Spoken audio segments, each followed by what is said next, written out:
Bueno, empezamos con la encuesta que ha publicado Ipsos, que nosotros hemos estado desde muy temprano analizando. Es una encuesta que salió en el diario Gestión, también en el diario Perú 21, y que tiene datos bastante reveladores, porque no solo da cuenta de que las personas empezaron a cansarse de ciertas medidas, que tampoco se sienten que hayan dado muchos resultados, pero tal vez una de las cosas más interesantes es el desagregado de estos resultados. Recordemos que la encuesta es a nivel nacional y que no en todas las regiones la COVID ha hecho el mismo daño. Entonces, obviamente, el norte, Lima, tienen respuestas más duras que, por ejemplo, el centro o el sur de nuestro país. Pero para que no se explique eso, está con nosotros Alfredo Torres, que, por supuesto, han hecho esta encuesta por parte de Ipsos y que tiene toda la información que nos ayuda a interpretar los números. Alfredo, ¿cómo estás? Muy buenos días.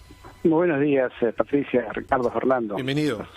Buenos días. Bueno, importante la encuesta porque creo que se hace en un momento preciso. Está por terminar la cuarentena planteada por el gobierno, que se terminaba el 30 de junio, y creo que es bueno preguntarle a la población cómo la ha vivido hasta este momento y qué expectativas tiene.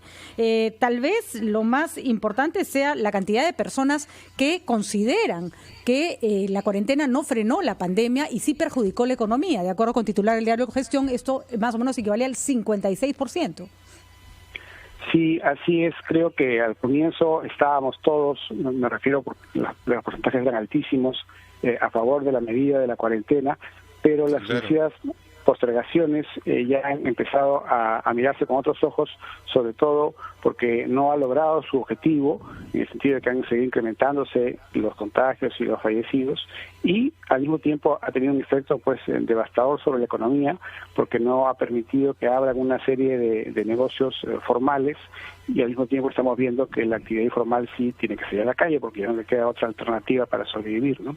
Es importante tal vez desagregar, porque como decimos, el esfuerzo es haber hecho una encuesta a nivel nacional, que en el norte y el centro esta cifra sube hasta el 61%, pero me impresiona mucho el nivel E, el más pobre, que tiene un 62% que considera que la cuarentena no frenó la pandemia y que afectó la economía. Probablemente es el sector que no le llegó ni bono, ni trabajo, y que si llegó a algún hospital, algún pariente suyo no fue atendido de manera adecuada.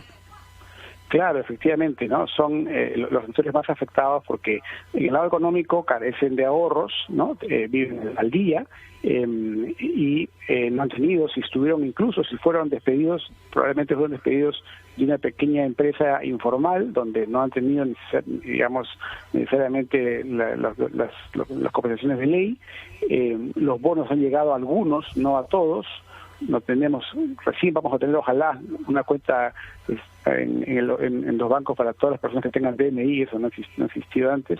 Y por último, claro, el tema de la salud. Son las personas que viven en zonas más alejadas, probablemente han sufrido ellos o sus personas más allegadas la enfermedad y no han sido atendidos oportunamente. Entonces sí, el drama es mayor, por supuesto, en esos sectores. Uh-huh.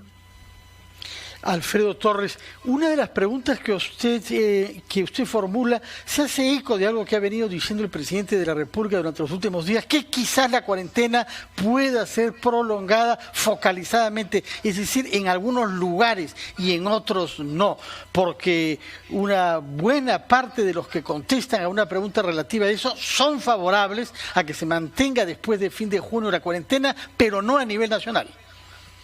Así es. Pero naturalmente la gente que contesta eso es la que reclama que sea mantenida tal vez en otros lugares, pero no donde ellos residen, ¿no? Por ejemplo, las cifras más altas se dan en el sur, donde ha habido muy poco la cuarentena, pero también en el oriente, donde ya empieza a declinar, ¿no? Entonces es como que, bueno, si la cuarentena es necesaria en algunos lugares y no me va a afectar a mí, pues que sigan con ella, pero la gente lo que quiere, como volvemos a mi otra pregunta, es volver a reactivar su actividad económica y que efectivamente se mantenga la cuarentena en donde sea indispensable. ¿Podemos decir, Alfredo, brevemente te pregunto, que esta vez el tema económico preocupa más que el tema de salud? Pues sí, hay una pregunta específica al respecto, que es cuáles son los mayores desafíos que el gobierno enfrentará en los próximos meses para combatir la crisis del COVID-19. Y la primera respuesta es reactivar la economía y la creación de empleos, que van de la mano. 68% responde de esa manera. La siguiente respuesta es fortalecer el sistema de salud pública con 43%, y la tercera, que también tiene que ver con la salud, es gestionar que cuando existan vacunas para el COVID-19 lleguen lo más pronto posible al Perú, que es el nuevo tema que ahora surge, ¿no? Estamos todos viendo que avanzan las investigaciones sobre las vacunas en el mundo, pero luego cuando estén listas, cuál va a ser el orden en que se va a conseguir, es algo que el país ya debería estar preocupándose, ¿no? Respecto del estatuto laboral, adelante Ricardo, adelante. No, me refería sobre lo mismo, ¿no? La afectación de la economía y cómo la gente lo percibe y entiende que ese debe ser la tarea inmediata. De nuevo, revisamos el norte, el centro de nuestro país, los más afectados y los más, en ese sentido, contrarios a lo que se está haciendo. Pero Alfredo, ¿ves tú alguna capacidad de respuesta más rápida del gobierno frente a cómo está cambiando la situación en nuestro país y cómo lo refleja eso las encuestas? La encuesta que ha desarrollado Ipsos, por ejemplo. Bueno, ya en los últimos días se ve un cierto cambio de actitud, pero todavía hay cosas por hacer y me parece que ya podrían adelantarse esas decisiones, ¿no? Por ejemplo, lo que es evidente es que las tiendas, los centros comerciales, tienen mecanismos para cuidar la salud y el distanciamiento social, etcétera, como por ejemplo lo tienen los supermercados. Entonces no hay ninguna razón para que no estén abiertos, porque al no estar abiertos lo que ocurre es que las personas, incluso a veces los propietarios de estas mismas tiendas de las galerías, salen a la calle a vender sus productos porque ahí pueden hacerlo, y ya lo están haciendo los informales, ¿no? Entonces ese es un cambio que debería darse ya de una vez. Y así en otros sectores donde ya ha empezado la producción, la construcción, por ejemplo, ya podría reactivarse plenamente, porque de nuevo en las obras civiles los mecanismos de seguridad hace tiempo se aplican. Reactivado. Sí, pero de manera informal, no plenamente. ¿No? Así es, o sea, ya se han dado autorizaciones para algunas obras más grandes, pero no para las más pequeñas. En fin, hay todavía un camino por recorrer que ya podría acelerarse, ¿no? Claro, vamos a, Alfredo, seguir revisando otros aspectos, y Fernando también, por supuesto, con la pregunta, luego de la pausa que tenemos que hacer a continuación aquí en RPP, La Voz del Perú. Ya volvemos. 8 de la mañana con 19 minutos. Continuamos nosotros en Ampliación de Noticias. Conversamos con Alfredo Torres a propósito de la encuesta nacional que se ha hecho, que ha desarrollado Ipsos. Y veíamos, estábamos comentando, Alfredo, la posibilidad de que el gobierno reaccione más rápido a situaciones que ya se dan en la realidad, ¿no? Contra lo que todavía son algunas medidas de restricción para ciertas personas, para ciertas actividades, todavía, a pesar de que estamos en fase 2 de reactivación. Por ejemplo, ahora mismo hay una gran cantidad de personas caminando por el Paseo de la República que llevan los bultos esos que salen de lugares como Gamarra, porque tienen que vender algo para poder subsistir. Tú comentabas, Alfredo, que por ejemplo no se entendía cómo es que no se permite a centros comerciales o al propio Gamarra, por ejemplo, operar cuando ellos ya tienen protocolos para hacerlo, guardando las medidas de sanidad que se requieren, y evitar así lo que está pasando en las calles. Así es, porque la medida más fácil de controlar en un centro comercial, en una galería, es el aforo, o sea, que no entre mucha gente, que entre en orden, como ocurre hoy día ya en supermercados, en los bancos, en las farmacias, etcétera. Entonces, eso sumado a que en esos establecimientos modernos, además, lo más probable es que se controle la limpieza de las manos con gel, etcétera. Entonces, no hay ninguna razón para que ese tipo de establecimientos modernos que tienen protocolos avanzados no puedan trabajar, porque lo que están haciendo es obligar a las personas que necesitan trabajar a vender sus productos en las calles. A veces los mismos productores que le vendían a la galería, claro, tienen ahora que hacerlos directamente, ¿no? Entonces, y la gente que necesita esas prendas, por ejemplo, tiene que ir ahí a los ambulantes porque las tiendas están cerradas. Así es, ¿no? Entonces eso ocurre con la prenda de vestir, pero también con otro tipo de productos, ¿no? Todo lo que se comercializa, por supuesto. Ahora es interesante porque eso se refleja claramente en el número en las cifras de la encuesta. El 31 es trabajador independiente y no está trabajando por la emergencia. Podemos entender que son todos estos emprendedores que no logran insertarse, no han salido a trabajar en estos días, y un 7% que sale a trabajar de manera irregular. Estamos llegando a una cifra de casi el 40% 40% que depende de la reactivación de esta economía, microeconomía, por decirlo de alguna manera. Así es, y hay que sumarle a las personas que han perdido el empleo, que en empresas dependientes, ¿no? Que han tenido que reducir personal o que todavía lo siguen haciendo. Algunas empresas han demorado esta decisión, esperando la reactivación, pero como esta no se está produciendo, están procediendo en estos días, ¿no? En estas semanas a despedir. Entonces la tasa de desempleo va a seguir creciendo. Si uno ve ahí el detalle, los despedidos actualmente son mucho más, los porcentajes son mucho más altos en los sectores populares, ¿no? En niveles D y E, es ahí donde primero se han producido los despidos, porque son muchas veces pequeñas empresas que no tienen la capacidad de aguantar mucho rato. Pero en los niveles A, B y C, en algunos casos se ha aguantado un poco con el trabajador, digamos, personas que se han quedado en su casa y se les ha seguido pagando el sueldo, pero ya no pueden aguantar tampoco. Algunos ya están usando los créditos de reactiva precisamente para pagar las indemnizaciones y reducir el personal. Otros están esperando un poco más, pero si no se produce la reactivación, el desempleo va a seguir incrementándose. Es interesante cómo la encuesta también ayuda a esta focalización de la cuarentena que se está pidiendo, porque, por ejemplo, cuando se les pregunta a las personas, que esa es una forma de averiguar el impacto de la COVID, si conocen a alguien que se ha contagiado, Lima, por ejemplo, muestra un 53%, el Oriente llega a mostrar un 42%, pero sin embargo el centro 12%. La diferencia es abismal. Sí, exacto. En nuestra encuesta todo el centro es zona de la Sierra Centro, porque en Lima la separamos, y lo mismo pasa en el sur, que es básicamente sierra, ¿no? Ahí se confirma esta situación en donde las personas que viven en ciertas regiones donde hay altura tienen mucho menos posibilidad de contagio, ¿no? La diferencia es abismal, tanto en la respuesta a personas, si conoce personas contagiadas como si conoce personas fallecidas por el virus, ¿no?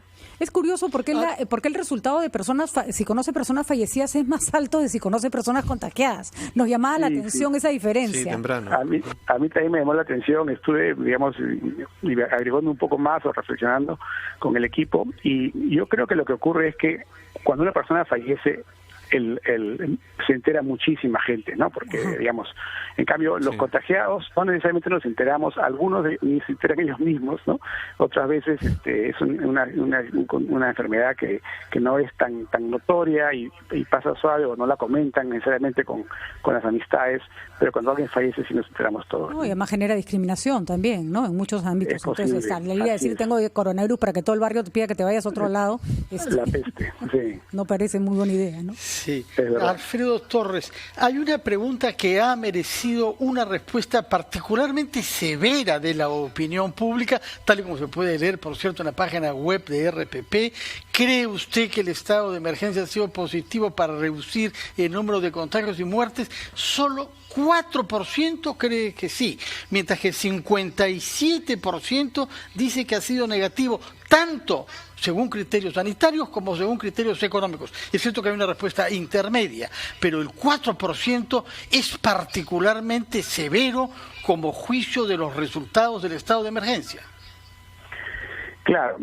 Lo que pasa es que hay que ver la pregunta en el contexto de las otras opciones, ¿no? Y yo creo que hay un 39% que dice sí, ha ayudado algo a frenar el impacto, pero ha afectado la economía, ¿no? Severamente la economía. Entonces, creo que lo que más ha molestado hoy día a la ciudadanía es que la prolongación sucesiva del estado de la cuarentena ha generado un impacto muy grande en la economía, como estamos viendo a nivel internacional. Es uno de los países que va a tener una caída más fuerte del PBI y del empleo como consecuencia de este confinamiento tan prolongado, ¿no? Entonces, creo que esa es la razón. Yo creo que no cabe duda que al comienzo era necesaria la cuarentena y que ayudó pues a reducir el número de contagios mientras se iban habilitando las camas de hospital, las UCI necesarias para poder atender a los casos más graves, ¿no? Eso fue positivo. El problema ha sido que con la prolongación y con la demora en reactivar la actividad formal, que era la que primero se debe haber reactivado, es donde la gente ya hoy día se siente muy frustrada porque ve cómo se ha caído fuertemente pues la actividad económica, ¿no? Sí. Una pregunta que me llama la atención, Alfredo, y es que en Guayaquil, en Ecuador en general, pero en Guayaquil con mucho éxito, se aplicó las encuestas, no las pruebas rápidas porque no las tenían. Entonces, con un sistema focalizado de encuestas pudieron saber por dónde el virus iba más rápido y por dónde no, y de ahí tomar medidas. Ellos mismos dicen, hicimos encuestas pero no teníamos pruebas y teníamos que saber por dónde el virus iba avanzando. ¿Debiera esta herramienta aplicarse al Perú, que claramente tiene problemas para identificar zonas donde debe hacer restricciones? Por supuesto, esto se está haciendo en varios países. En el Reino Unido lo hace Ipsos. No pretendo que lo haga en el Perú el INEI lo puede hacer muy bien, pero el hecho es que el muestreo aleatorio permite identificar con mucho más claridad cuáles son las zonas más afectadas y poder tomar medidas focalizadas en esas zonas, anticiparse, digamos, a que surjan los casos graves y que llamen ellos al ministerio. Lo que hacen cuando se tienen identificadas las zonas en un sentido mucho más específico, las manzanas, digamos, donde hay más contagios, el propio Ministerio de Salud puede acercarse ahí preventivamente, ¿no? No se está usando esa herramienta acá. Muy bien. No, lamentablemente no se está usando todavía. Bueno, y es hora de Vamos Una a ver última pregunta. Sí. Si es que tengo el tiempo, fuera de los temas sanitarios y los temas económicos, los dos únicos otros temas que aparecen en la demanda de la opinión pública es educación y transporte. ¿Le parece significativo que esos temas aparezcan, naturalmente, después del tema de la salud y de la economía? Sí, bueno, hemos incluido esos temas. Hay algunos más que probablemente han podido considerarse, pero están tremendamente vinculados porque el sistema del transporte es quizá el mayor riesgo de contagio que tenemos de aquí en adelante, ¿no? Porque conforme la gente sube a los vehículos de transporte público y pasa en ellos un buen rato, porque a veces la gente vive muy lejos, ahí aumenta la probabilidad de contagio. Entonces, mejorar el sistema de transporte urbano se vuelve urgente, ¿no? En el caso de la educación se ha hecho un avance muy importante, pero también está claro que la posibilidad de que los niños vuelvan a los colegios todavía está un poco lejos. Entonces, es necesario, indispensable, mejorar la educación a distancia para los próximos meses, ¿no? Claro que sí. Muchas gracias, Alfredo. Valioso todo lo que nos has contado, además del trabajo desarrollado por Ipsos en nuestro país. De inmediato vamos al Congreso, conferencia de prensa.